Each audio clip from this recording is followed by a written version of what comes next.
मैं पहले बतला दूं, देखो हम किस चीज़ की घटना है। मेरा एक दोस्त भाई साहब, उसे झूठ बोलने की बहुत बुरी बीमारी। मैंने बोला यार तू बहुत ज़्यादा झूठ बोलता है। कह रहा विनोद भाई मुझे पता ही नहीं चलता। मैं कहा ठीक है, आज के बाद तू जब भी झूठ बोलेगा मैं थोड़ा सा खांस दूंगा, तो अपने झूठ को छोटा कर लियो। कह रहा ठीक है। अब मैं उसे लेकर भाई साहब अपनी ससुराल में गया। ससुराल में जाती बोला, सासू माँ अभी हम जंगल में से आ रहे थे, हमने 100 फुट लंबा सांप देखा। मैं बोला करा पास गया 80 फुट का था। मैं बोला और पास गया 60 फुट का था। मैं बोला करा घर गया, फित्ता लेके आया, फित्ते से नापा 50 फुट का था। मैं बोला करा भाई देख किसी का खांसी हो तो अपना इलाज करो, इब यो साला फित्ते से नाप ले, अब कैसा कम करूं इसे। हम हालातों के घिरे को कवि है भाई साहब। मैं एक दृश्य देता हूं आपकी आंखों को। मैं बतला दूं मफतलाल अग्रवाल जी के बारे में इतना कह रहे थे, देखो आदमी दिमाग का कितना अच्छा है। मैं पिछले दिनों भाई साहब कार खरीदने गया, मैं स्विफ्ट डिजायर गाड़ी खरीदने गया हुआ था। तो मैं जब वहां पे पहुंचा तो मेरे पास मैं पूरी पेमेंट लेके आया था, पर 5,000 रुपये कम पड़ गए। यार मेरे को जब 5,000 कम पड़े, मेरे को लगा यार किसी को मंगवा लेता हूँ। बाहर जैसे मैं रोड पे आया तो मैंने देखा मफतलाल अग्रवाल जी बाहर ही खड़े थे कार के शोरूम के। मैंने बोला मफतलाल जी 5,000 रुपये देना, स्विफ्ट डिजायर लेने आया हूँ। अगले ने 10,000 निकाल के दिया, जा एक मेरी भी लेके आ जी। ऐसे व्यक्ति हैं यहाँ पे, अब क्या कर लोगे ऐसे का बताओ। और हम परिस्थितियों में घिरे हुए हैं किस वजह से। और ये देखो ये हमारे दादा बैठे, ये चेहरे ऐसे कि दादा धूप में बैठा हुआ था, इतने में उसका पुता कर दादा एक बार टैं बोल दे। दादा की समझ में नहीं आया, कह रहे ले भाई टैं, कह रहा हो गई तेरी बल्ले बल्ले हो जाएगी। दादा की समझ में नहीं आया, कह रहे इतने में छोटा पोता आया, कह रहा दादा एक बार टैं बोल दे। कह रहा यार बड़े वाला भी बुलवा के क्या, कह तो मेरे लिए भी बोल दे। कह ले बेटे, कह रहा हो गई तेरी बल्ले बल्ले हो जा। अब दादा ने हाथ पकड़ ले, कह रहे चक्कर क्या है, ये टैं क्यों बुलवा रहा और बल्ले बल्ले का गाना क्यों गा रहा है। बोला अंदर मम्मी पापा से कह रही थी पता नहीं है बुढ़ा कब टैं बोलने का।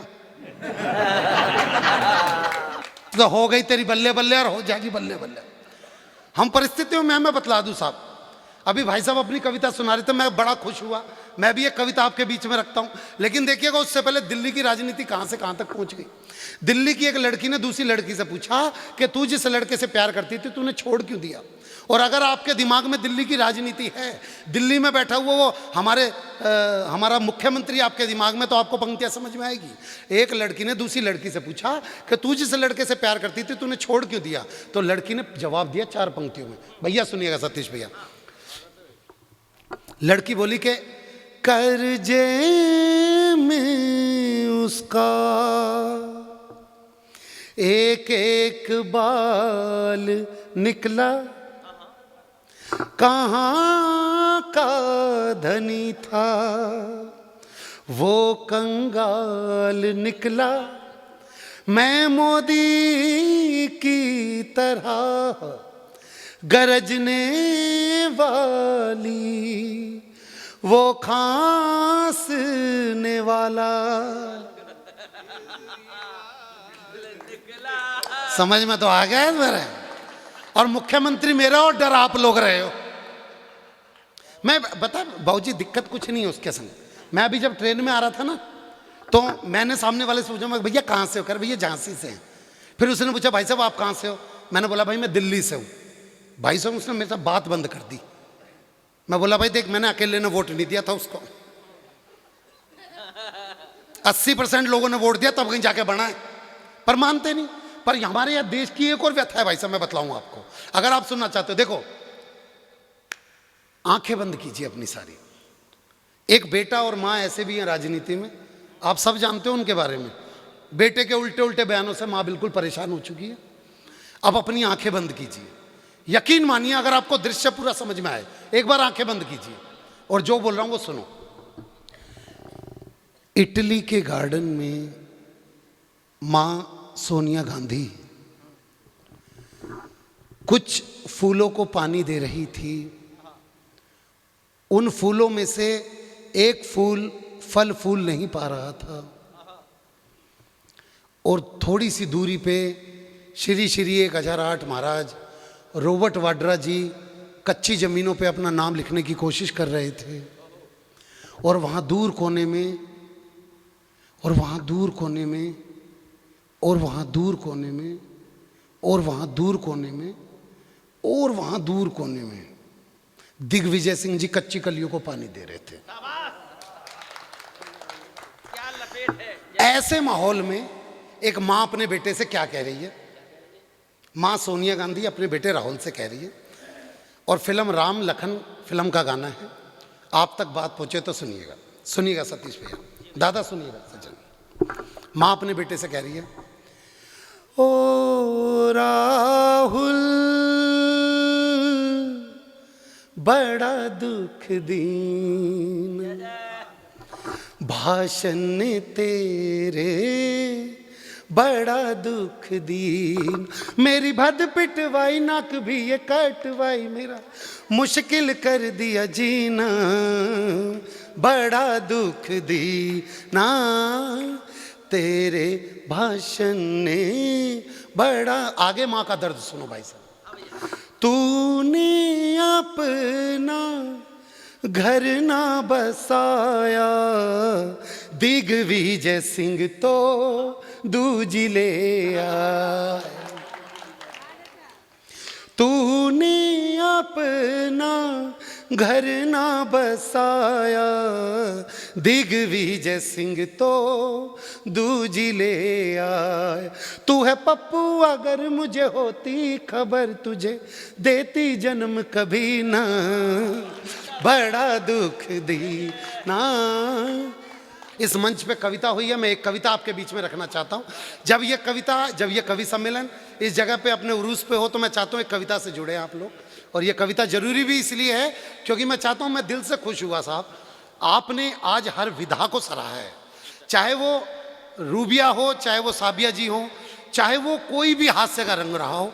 मुझे ये लगा कि जब आज भाई ने पढ़ा, सबरस जी ने, तो मुझे लगा यार इसके बाद ना किसी चीज़ की जरूरत नहीं हो जाती। लेकिन आज फिर साबित किया कविता ने, कविता हर चीज़ के ऊपर भारी है। सतीश भाई की कविता को इतना प्यार दिया आपने, मैं चाहता हूँ एक बार सतीश भाई के सम्मान में जोरदार तालियां हो।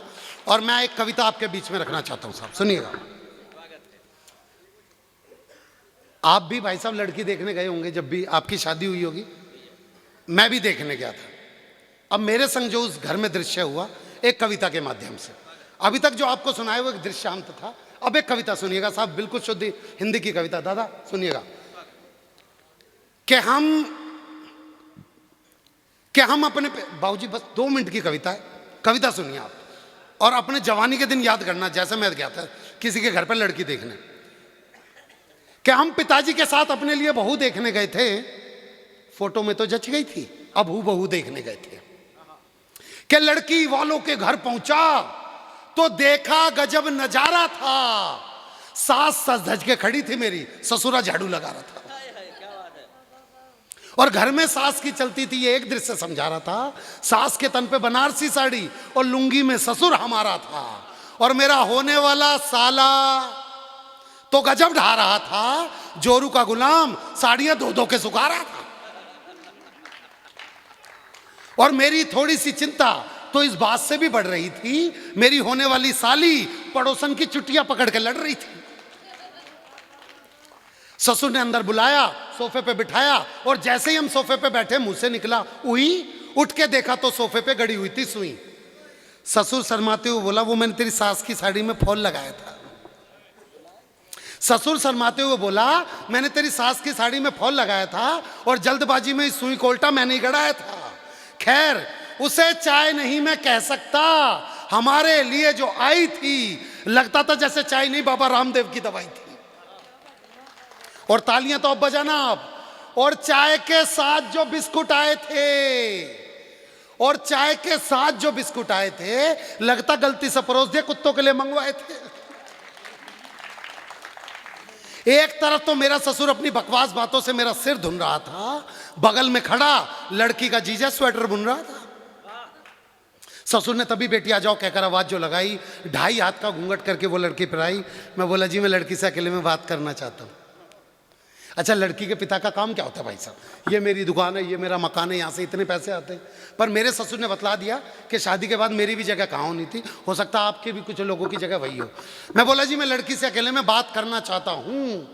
मेरा होने वाला ससुर बोला मेरे पिताजी, आइए समधी जी मैं आपको अपनी रसोई दिखाता हूँ।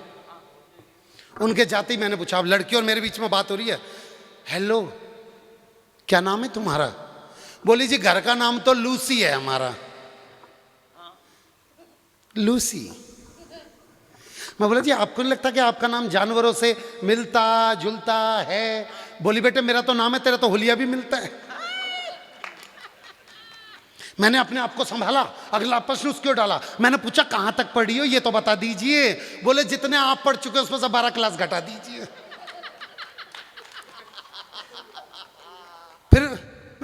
फिर उसने पूछा कि फिर उसने पूछा कि आपको किस नाम से जानते हैं? मैंने बोला जी बंदे को विनोद पाल के नाम से पहचानते हैं। बोली बेटे जिस तरह से तो तुक से तुक मिला रहा है, मुझको तो कोई माट का ही नजर आ रहा है। बोली जिस तरह से तो तुक से तुक मिला रहा है, मुझको तो कोई माट का ही नजर आ रहा है। मेरे हाँ कहने पर लगी, सच सच बता तेरी कविताओं से कितनी कमाई है, और सच में ये भी बता क्या तूने कभी माट में कविता सुनाई है, और मुझे ये भी बता कि तेरी कविताओं से कितनी कमाई है। और अगली पंक्ति भले ही आपके मतलब की ना हो, लेकिन साहब काव्य मंच पे बहुत लोग बैठे पड़े हैं, अगली पंक्ति उनके सामने रख रहा हूं जो इस वक्त काव्य मंचों की जरूरत बन चुकी है, मजबूरी बन चुकी है, मुझे नहीं पता, लेकिन अगली पंक्ति आप समझे तो आपके लिए, वरना मंच के जितने लोग हैं उनके लिए है कि सच सच बता क्या तूने कभी माट में कविता सुनाई है, और ये भी बता कि तेरी कविताओं से कितनी कमाई है। मैं बोला है पागल लड़की, क्या तेरी समझ में नहीं आता है? आजकल एक कवि का घर एक चुटकुला चलाता है, आजकल एक कवि का घर एक चुटकुला चलाता है। बोली वाह बेटे वाह वाह वाह वाह वाह। हास्य में व्यंग मार रहा है, कवियों के सामने कवियों की उतार रहा है। फिर तो उसकी इच्छाओं की शुरू हुई बरसात, और कुछ ही देर में पता चल गई हमको अपनी औकात बोली। नेता का रिश्तेदार नहीं तो करता भ्रष्टाचार नहीं तो पास तेरे कार नहीं है, ढंग का कारोबार नहीं है, कंप्यूटर में अकाउंट नहीं है, जेबों में अमाउंट नहीं है, कपड़ों में स्टाइल नहीं है, कंपनी का मोबाइल नहीं है, HP का लैपटॉप नहीं है, तेरे संग स्कोप नहीं है। बहुत अच्छे, क्या बात है, जिंदाबाद, अभिनंदन। सर से लेकर पांव तक मुझको लकवा मार गया, एक लड़का होकर के मैं मॉडर्न लड़की से हार गया। अब तो जिस भी मंच पर जाता हूं बस यही 4 पंक्तियां सुनाता हूं, और ये 4 पंक्तियां मेरी विदाई की लीजिएगा साहब, और मुझे भरपूर प्यार दीजिएगा। मैं जानता हूं आपने बहुत देर तक ये मंच सुना, बस ये 4 पंक्तियां कि अब तो जिस भी मंच पर जाता हूं बस यही 4 पंक्तियां गुनगुनाता हूं कि जमी पे रह के क्यों आसमान ढूंढते हो, पतझड़ में घर बसा के क्यों बागवान ढूंढते हो, और शादी ही समस्याओं की जड़ है कुंवारो, क्यों अपनी मौत का सामान ढूंढते हो, क्यों अपनी मौत का सामान ढूंढते हो, क्यों अपनी